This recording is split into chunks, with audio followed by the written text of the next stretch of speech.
প্রকৃতি ও জীবন অনুষ্ঠানে আপনাদের সবাইকে স্বাগতম। বাংলাদেশের জীববৈচিত্র্য, প্রকৃতি ও পরিবেশের নানা বিষয় নিয়ে আমাদের এই অনুষ্ঠান প্রকৃতি ও জীবন। আমাদের জীবন আর প্রকৃতি একে অপরের সাথে গভীরভাবে জড়িত। এর নদ নদী, জলবায়ু, গাছপালা, প্রাণী, আমাদের সাথে এদের সম্পর্ক, সচেতনতা ও করণীয় তুলে ধরতে আমাদের এই অনুষ্ঠান।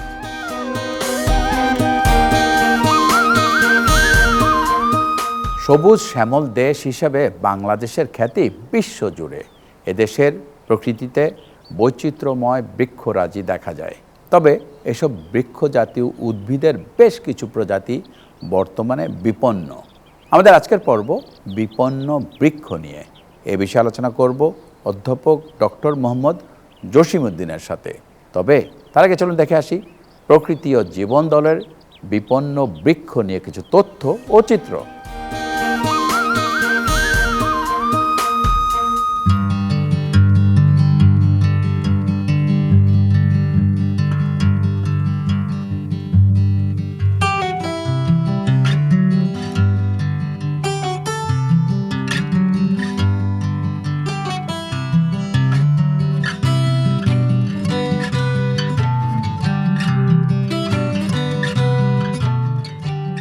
বাংলাদেশ জীববৈচিত্র্যে সমৃদ্ধ একটি দেশ।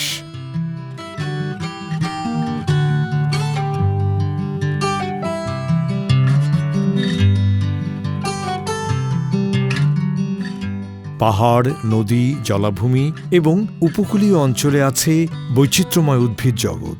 আমাদের দেশের অন্যতম বনভূমি সুন্দরবন সহ উপকূলীয় ম্যানগ্রোভ বা প্যারাবন, সিলেট, চট্টগ্রাম ও পার্বত্য চট্টগ্রামের পাহাড়ি চিরসবুজ বন এবং গাজীপুর, টাঙ্গাইল অঞ্চলের পত্রঝরা বন। প্রতিটি বনেই পরিবেশগত পরিস্থিতির উপর ভিত্তি করে নিজস্ব গাছপালার সমৃদ্ধ ভাণ্ডার গড়ে তুলেছে।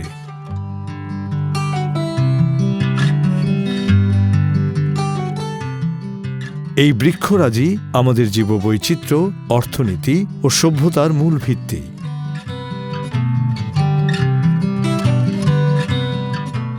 তবে দ্রুত নগরায়ন, বন ধ্বংস, জলবায়ু পরিবর্তন সহ নানা কারণে বাংলাদেশের মূল্যবান বৃক্ষ সম্পদ বর্তমানে বিপন্ন হয়ে পড়েছে। বাংলাদেশে যেসব উদ্ভিদরাজি জন্মে সেগুলোর মধ্যে উল্লেখযোগ্য অংশ বিভিন্ন প্রজাতির বৃক্ষ। এসব বৃক্ষের বেশিরভাগই দেশীয় বা স্থানীয়, যা প্রাকৃতিকভাবে বাংলাদেশের মাটি, পানি ও জলবায়ুর সঙ্গে খাপ খাইয়ে নিয়েছে। জলবায়ু, মাটির ধরন এবং ভৌগোলিক অবস্থানের উপর ভিত্তি করে বিভিন্ন অঞ্চলে বিভিন্ন প্রজাতির বৃক্ষ জন্মে।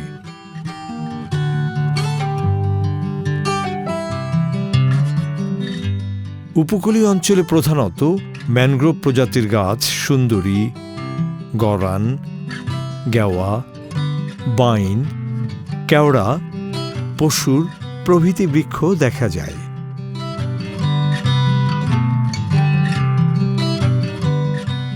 লবণাক্ততা, জোয়ার ভাটা এবং কাঁদাযুক্ত মাটিতে এদের অভিযোজন বিস্ময়কর।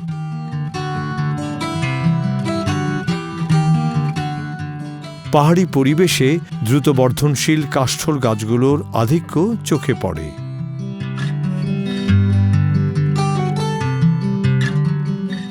এসব বনভূমিতে পাওয়া যায় গর্জন, জাম, জামরুল, করই, চাপালিশ, ডুমুর, সেগুন ও গামারি। পত্রঝরা বনের শাল, বাবলা, কাঁঠাল, তেঁতুল ইত্যাদি গুরুত্বপূর্ণ প্রজাতি।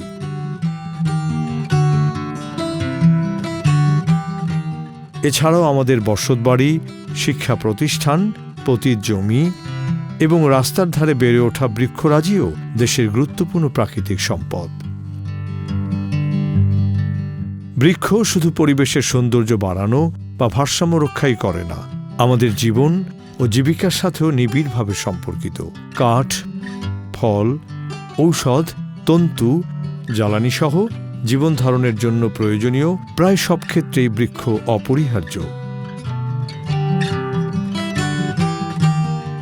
অক্সিজেন উৎপাদন ও কার্বন শোষণের পাশাপাশি জলবায়ু পরিবর্তন মোকাবেলায় অন্যতম কার্যকর প্রাকৃতিক উপাদান হল বৃক্ষ।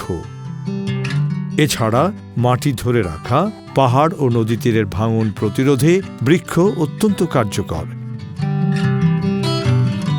একই সাথে বৃষ্টির পানি ধরে রাখা এবং ঝর্ণা, ছড়া ও নদীতে পানি প্রবাহ নিশ্চিত করে এসব বৃক্ষ।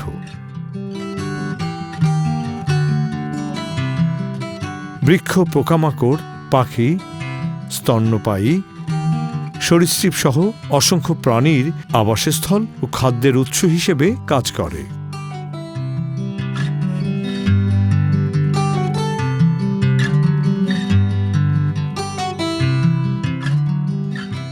আমাদের দেশের এই মহামূল্যবান বৃক্ষ সম্পদ বিপন্ন হয়ে ওঠার পেছনে বেশ কিছু কারণ রয়েছে।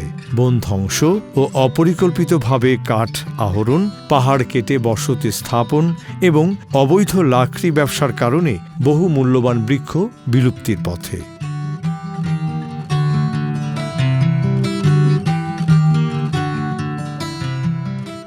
স্থানীয় জনগোষ্ঠীর চাষাবাদের উদ্দেশ্যে কৃষিজমি সম্প্রসারণে বনভূমিগুলো সংকুচিত হয়ে পড়েছে, ফলে বৃক্ষের সংখ্যা কমে যাচ্ছে।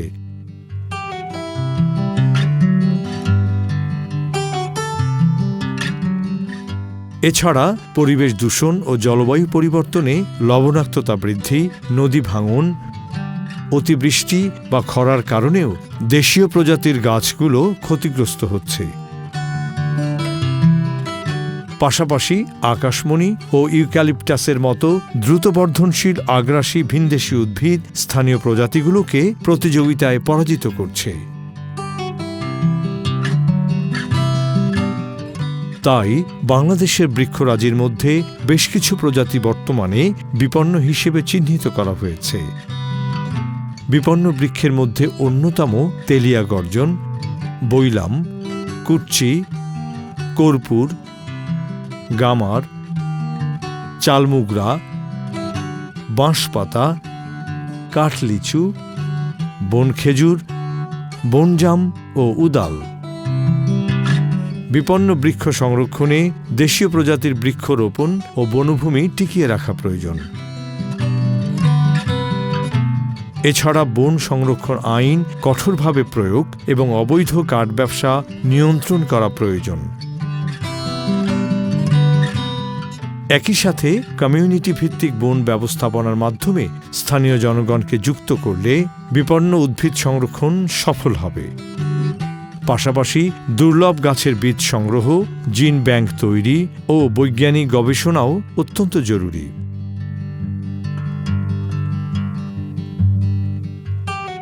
বিদেশি দ্রুতবর্ধনশীল আগ্রাসী প্রজাতির বিস্তার নিয়ন্ত্রণ করে স্থানীয় প্রজাতিগুলোকে বেড়ে ওঠার সুযোগ দিলে তা আমাদের পরিবেশের জন্যই সুফল বয়ে আনবে।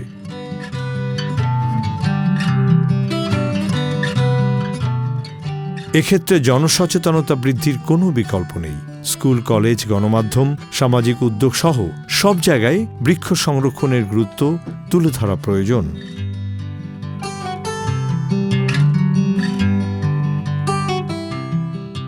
বাংলাদেশের বিপন্ন বৃক্ষ শুধু প্রাকৃতিক সম্পদ নয়, আমাদের অর্থনীতি, সংস্কৃতি ও পরিবেশগত নিরাপত্তার অংশ।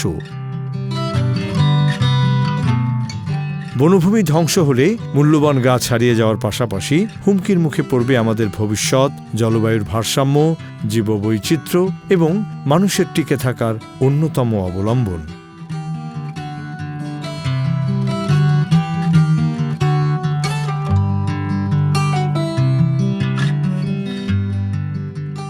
তাই দেশের বিপন্ন বৃক্ষরাজিকে অগ্রাধিকার ভিত্তিতে সংরক্ষণ করা প্রয়োজন। বৃক্ষ রক্ষা মানে পরিবেশ রক্ষা, আর পরিবেশ রক্ষা মানেই ভবিষ্যৎ প্রজন্মের জন্য নিরাপদ পৃথিবী।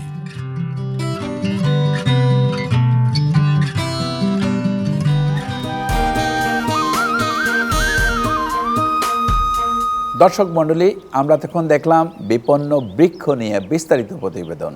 এবার কথা বলবো আমাদের আজকের অতিথি অধ্যাপক ডক্টর মোহাম্মদ জসিমউদ্দিনের সাথে। কেমন আছেন?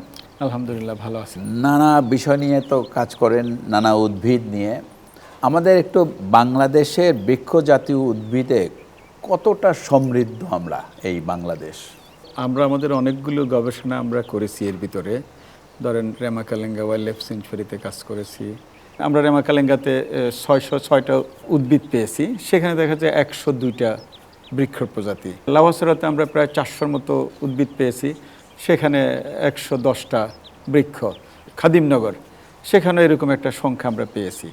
তার অর্থ হচ্ছে কি, আমরা যদি আমাদের 5000 স্পিসিস বলি, তাহলে আমরা যেটা গেস করতেছি সেটা হচ্ছে 20 থেকে 25% হচ্ছে আমাদের বৃক্ষ জাতীয় উদ্ভিদ। সুন্দরবনে যে গবেষণা হয়েছে সেখানেও 100-র উপরে বৃক্ষ আছে। তারপরে আমাদের ধরেন শাল ফরেস্টে যে ডিগ্রেডেড শাল, সেখানে 90%-এর উপরে। আর শালের সাথে কিন্তু বিরল হিসাবে 100-র উপরে কিন্তু বৃক্ষ প্রজাতি আছে। ইভেন আমাদের বাড়িঘরের আশেপাশে, ইভেন ওয়েটল্যান্ডে, যে হিজল, বরুণ, করস, তমাল, পিডালি থেকে, তো এগুলো তো আমাদের বৃক্ষ। তো সব মিলিয়ে আমরা যদি ধরি, আমাদের বৃক্ষে আমরা কোনো দিকে কিন্তু আমরা কম না। ঢাকা ইউনিভার্সিটি ক্যাম্পাস, সরওয়ার্দী, রমনা, হ্যাঁ, এবং ক্যাম্পাস মিলিয়ে আমরা কিছু গবেষণা করেছি, সেখানেও আমরা 100-এর উপরে বৃক্ষ পেয়েছি। তার মানে বৃক্ষে আমরা মোটামুটি একবারে সমৃদ্ধ। আমাদের যে বৈচিত্র্য, বৃক্ষের বৈচিত্র্য আমরা ভালোই দেখতে পাচ্ছি বাংলাদেশে। কিন্তু আচ্ছা, আমাদের এই যে নানা ধরনের বৃক্ষ আছে, এর মধ্যে বিপন্ন প্রজাতি কোনগুলো? আমরা যেই রেড লিস্ট বানিয়েছি, হ্যাঁ, আমরা সেখানে ভাবছিলাম আমরা 1000-কে অ্যাসেস করব। ফাইনালি আসলে 1000 বৃক্ষ আমরা দিতে পারি নাই, তারপরে আমরা ধরি 1000।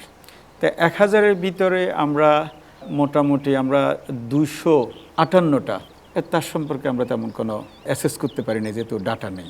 এরপরে 69, সেগুলো নিয়ারলি থ্রেটেন। তারপরে 265টা ভালনারেবল, 127টা এন্ডেঞ্জার্ড, 5টা স্পিসিস ক্রিটিক্যালি এন্ডেঞ্জার্ড, সেটার সংখ্যা খুবই কম। আর 7টা প্রজাতি, সেটা আমরা জানি না, বলছে রেড ডাটা অনুযায়ী বলছে এগুলো বিলীন হয়ে গেছে। আর ক্রিটিক্যালি এন্ডেঞ্জার্ড যে গাছগুলো বলছে, এর ভিতর ধরেন আছে চালমোগরা, আর হচ্ছে বাঁশপাতা আছে, আর 2টো অর্কিড আছে। তারপরে একটা খেজুর জাতীয় গাছ, ছোট ডোয়ার্ফ খেজুর, যেটা মানে শালবনের দিকে হয়। এই 3টাকে বলছে ক্রিটিক্যালি এন্ডেঞ্জার্ড, আর 2টা অর্কিড আছে, সেটা ক্রিটিক্যালি এন্ডেঞ্জার্ড। তো মোটামুটি বোঝা যাচ্ছে যে আমাদের যতটুকু অ্যাসেস করছে, আমাদের ডাটার অভাবে আমরা সবগুলোকে ঠিকমতো স্ট্যাটাসে ফেলতে পারি নাই। আমরা মাত্র ফেলেছি অল্প কটা প্রজাতিকে। কিন্তু এর বাইরেও যে সকল গাছের ইউজ মানুষের প্রতি বেশি, সেই গাছগুলো নেচারে বিপন্ন। যেমন ধরুন উদাল গাছ, মানুষ কেটে নিয়ে এসে ঢাকা শহরে বিক্রি করে, ওই তার যে পেটিউল, যেটা ওটা শরবত বানায় খায়। মেন্দা গাছ, তার বাকল বিভিন্ন ধরনের কাজে ইউজ হয়। বিশেষ করে তাহলে কি বলবো, অতিরিক্ত আহরণ হচ্ছে? হ্যাঁ, নেচার থেকে না, যে গাছগুলোর ডিমান্ড বেশি সোসাইটিতে, সেগুলা অতিরিক্ত আহরণ হওয়ার কারণে সেটার স্ট্যাটাসটা দিন দিন নেচার থেকে হচ্ছে। হ্যাঁ, নেচার থেকে হচ্ছে, কাল্টিভেট না, কাল্টিভেট হচ্ছে না এগুলো। ধরেন উদালকেও কাল্টিভেশনে নাই। যে গাছগুলোর বাকল মানুষ ইউজ করে, সেগুলো বন থেকে নিয়ে আসছে। ধরেন আগর, এখন আর বনে নাই, সেটা কাল্টিভেট করে। তাহলে আগর তো আমাদের একটা দামি বৃক্ষ ছিল, তাই না? সেটা একটা বিশেষ একটা জোনে ইকোনমিক ভ্যালু বেশি হওয়ার কারণে সেটা কাল্টিভেট করে বিদেশে সাপ্লাই দিচ্ছে পারফিউমগুলো, তাই না? লাঙ্গল বানানোর জন্য বিশেষ একটা গাছ আছে, আউয়াল গাছ। ওই লাঙ্গল বানানোর জন্য সিলেটের বন থেকে বড় একটা গাছ আপনি আর খুঁজে পাবেন না। তো এইভাবে যে গাছগুলোর ডিমান্ড সোসাইটিতে বেশি, গাছগুলোর দাম বেশি, সেগুলো বন থেকে আস্তে আস্তে বিলীন হয়ে যাচ্ছে। আমরা যদি বড় গাছের কথা বলি, ধরেন আমাদের গর্জন গাছ কাল্টিভেশনের কারণে আপনি কিছু দেখতে পাচ্ছেন। চাপালিশ গাছ কিন্তু কমে যাচ্ছে। আপনি বাটনা গাছ কিন্তু সহজে আপনি খুঁজে পাচ্ছেন না। আপনি পারুল গাছ, যেটা ধারমারা বলি, সেটা আপনার খুঁজে পাচ্ছেন না সহজে। আর ডাকিজাম চাষ করে বিদায় কিছু পাচ্ছেন। তুন, যেটা রঙ্গিল গাছ, আপনি খুঁজে পাবেন না। আর আপনি পিতরাজ আপনি খুঁজে পাবেন না। আপনার যে নেউল গাছ আপনি খুঁজে পাবেন না। কিন্তু এরকম অনেক গাছ আছে, বিশেষ করে আমাদের দেশি গাছগুলো এখন আর বনে নাই।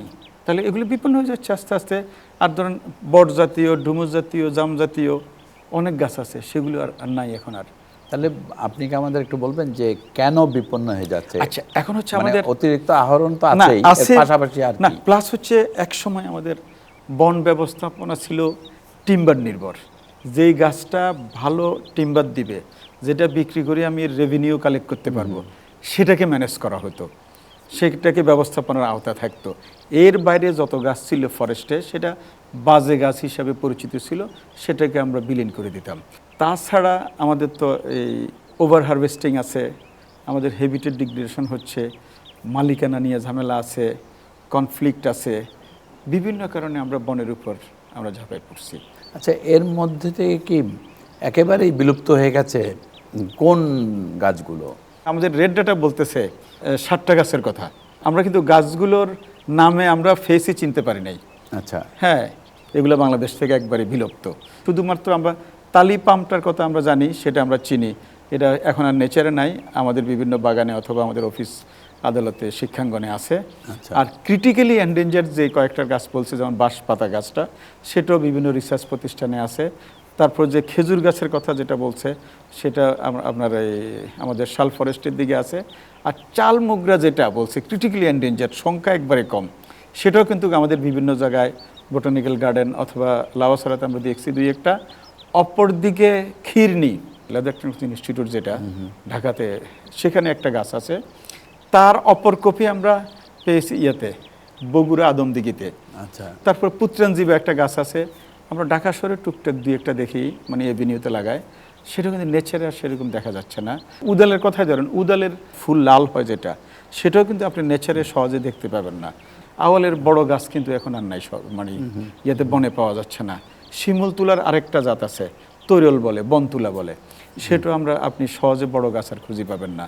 তো এরকম কিন্তু অনেকগুলো আছে আমাদের জানার বাইরে, সেগুলো আস্তে আস্তে কিন্তু সংখ্যা কমে যাচ্ছে।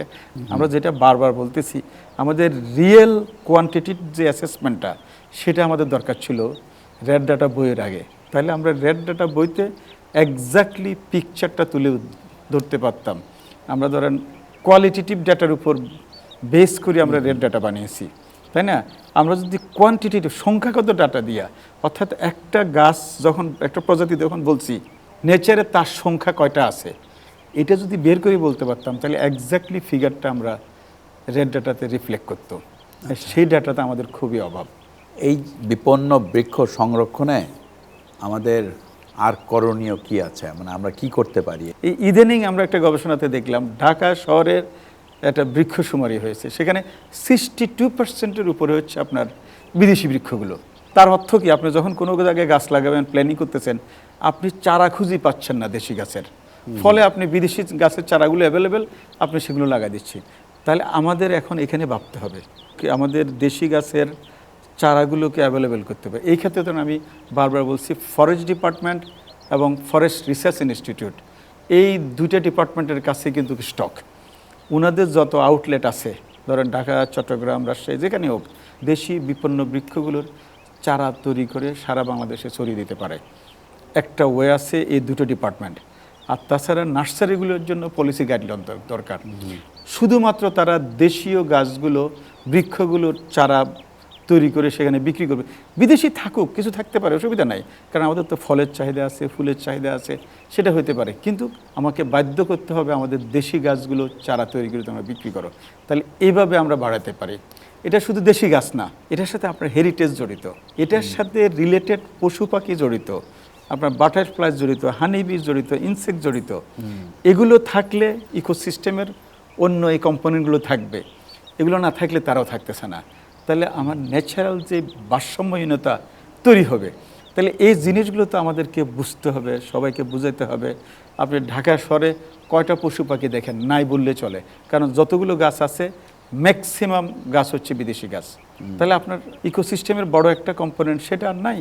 এমনকি আমরা চায়নার থেকে বট গাছ নিয়ে এসেছি, না, চায়না থেকে বট গাছ নিয়ে আসছি, বনসাই নিয়ে আসছি, এখন নাকাসুয়া নাকি ওয়াক্কাসুয়া একটা নিয়ে আসা, সে দাঁড়াইতে পারে না, ওটা চতুর্দিকে ঠেকা দিয়ে আমরা বিল্ডিংয়ের পাশে দাঁড়া করে রেখেছি, ওটার জন্য ইঞ্জিনিয়ারিং লাগে। তাহলে আমার দেশের গাছগুলো তো ইঞ্জিনিয়ারিং লাগতো না, কারণ এই আমার মাটি, আমার গাছ, তার সাথে তার একটা সম্পর্ক আছে। সে এই মাটিকে ছেদ করে সে ওখানে বুক উঁচিয়ে দাঁড়িয়ে থাকবে। তার সাথে আমাদের প্রাণীগুলোর সম্পর্ক, আমাদের প্রাণীগুলো সম্পর্কিত। এই গাছ ওষুধি হতে পারে, এই গাছ শোভাবর্ধন করে হতে পারে, আমাদের টিম্বারের জন্য হতে পারে, ফায়ারউডের জন্য হতে পারে, কত পারপোস এর সাথে জড়িত। তাহলে আমরা নিজেরা সচেতন হতে হবে, আমাদের ছাত্রছাত্রী সহ জনগণকে সচেতন করতে হবে, আমাদের দেশি গাছের গুরুত্ব বোঝাতে হবে, এগুলো কেন বিপন্ন হচ্ছে এখন সেই কথাগুলো মানুষের মাঝে দিতে হবে, চারাগুলো যাতে অ্যাভেলেবেল হয় মার্কেটে। এবং এর সাথে সরকারকেও পদক্ষেপ না, নিতে হবে। সরকারের তো বড় প্লেয়ার, সরকারের হাতে হচ্ছে পলিসি গাইডলাইন। উনি যদি বাধ্য করে, আইন করে, পলিসি করে, প্রোগ্রাম করে, মানতে তো সবাই বাধ্য। এর পাশাপাশি কর্পোরেটগুলো আমাদেরকে এগিয়ে আসতে হবে, তাহলে হয়তো আমাদের পক্ষে সম্ভব আমাদের স্বপ্নের যে সবুজ বাংলাদেশ, যেখানে আমাদের ফুল থাকবে, ফল থাকবে, পশু থাকবে, পাখি থাকবে, টিম্বার থাকবে, জ্বালানি থাকবে, সব কিছু থাকবে। সেটা না হলে বন্যার সময় ধরেন আমার বাড়িতে বন্যা হয়েছে, পানির কোনো অভাব ছিল না, কোনো পানি কি খাওয়া গেছে? সবুজ থাকবে। যদি রাইট গ্রিনিং না হয় তাহলে সেই গ্রিনিং দিয়া আমার নেচার ইকোসিস্টেমের কোনো কাজ হবে না। অনেক ধন্যবাদ, অনেক কিছু জানা গেল আপনার কাছ আপনাকে থেকে। ধন্যবাদ। হ্যাঁ, দর্শক মণ্ডলী, প্রকৃতি ও জীবন অনুষ্ঠানের এবার সেগমেন্টটি হচ্ছে আপনি জানেন কি। চলুন জানা যাক বিপন্ন বৃক্ষ নিয়ে কিছু তথ্য। আপনি জানেন কি? বাংলাদেশ ন্যাশনাল হারবেরিয়ামের 2019 সালের তথ্য অনুসারে দেশে উদ্ভিদের প্রজাতি সংখ্যা ৩,৮৫০টি। বিশ্বের প্রায় 5 লাখ প্রজাতির সপুষ্পক উদ্ভিদ রয়েছে। এর মধ্যে প্রায় 2,95,000 উদ্ভিদকে শনাক্ত করেছে যুক্তরাজ্যে অবস্থিত কিউ হারবেরিয়াম। IUCN লাল তালিকা অনুযায়ী বাংলাদেশে 395 প্রজাতির উদ্ভিদ বিপদাপন্ন হিসেবে চিহ্নিত হয়েছে। এদের মধ্যে 5টি মহাবিপন্ন, 127টি বিপন্ন এবং 263 প্রজাতি সংকটাপন্ন। তালিপাম একটি দেশীয় উদ্ভিদ এবং এটি বর্তমানে বন্য পরিবেশ থেকে বিলুপ্ত হয়ে গেছে। শুধু দর্শক, বৃক্ষ আমাদের খাদ্য, কাঠ, জ্বালানি সহ বিভিন্ন ধরনের সেবা দিয়ে থাকে। বেঁচে থাকার মূল উপাদান অক্সিজেন উৎপাদনে বৃক্ষের তুলনা নেই। পাশাপাশি অনেক বন্যপ্রাণীর বেঁচে থাকার প্রধান আশ্রয় বৃক্ষ জাতীয় উদ্ভিদ। কিন্তু নির্বিচারে গাছ কাটার ফলে হারিয়ে যাচ্ছে অনেক দুর্লভ বৃক্ষ। এসব বৃক্ষ সংরক্ষণে আমাদের যথাযথ উদ্যোগ নিতে হবে। সুন্দর প্রকৃতিতে গড়ি সুস্থ জীবন। এই আশা নিয়ে শেষ করছি আজকের অনুষ্ঠান। আপনারা সবাই ভালো থাকুন, সুস্থ থাকুন।